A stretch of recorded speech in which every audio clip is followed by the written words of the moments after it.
Hyderabad గోషామహల్లో parade జరుగుతుండగా సుధాకర్ అనే constable గుండెపోటుతో కుప్పకూలిపోయాడు. వెంటనే అతని ఆసుపత్రికి తరలిస్తుండగా మార్గ మధ్యంలో కన్నుమూశాడు. దీనికి సంబంధించిన పూర్తి సమాచారం మా కరెస్పాండెంట్ తిరుమల అందిస్తారు. తిరుమల చంగటి, ఈ ఘటన ఎప్పుడు జరిగింది, అలాగే కానిస్టేబుల్ డీటెయిల్స్ ఏంటి?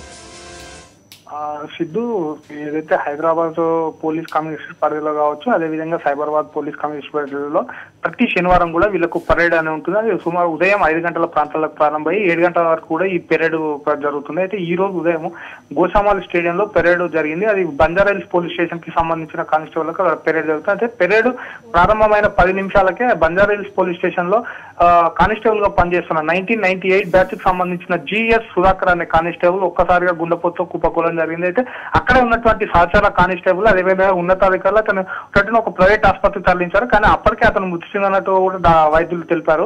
ఏదేమైనప్పటికీ కూడా ప్రతి వారం కూడా ఈ కానిస్టేబుల్ పెరేడ్ అనేది సర్వసాధారణము. అయితే ఈ ప్రతి పెరేడ్ లో ఎటువంటి అవాంఛనీయ సంఘటనలు కానీ అదే ఇటువంటి అపరిస్థితులు ఎప్పుడు కూడా జరగలేదు. బహుశా ఏదైతే పెరేడ్ జరుగుతున్న సమయంలో ప్రారంభమైన 10 నిమిషాలకే ఈ కానిస్టేబుల్ కుప్పకూలడంతో సహచారం కొంచెం ఆవేదనకు లోనయ్యారు. Siddhu. Okay Tirumala, thanks for the updates.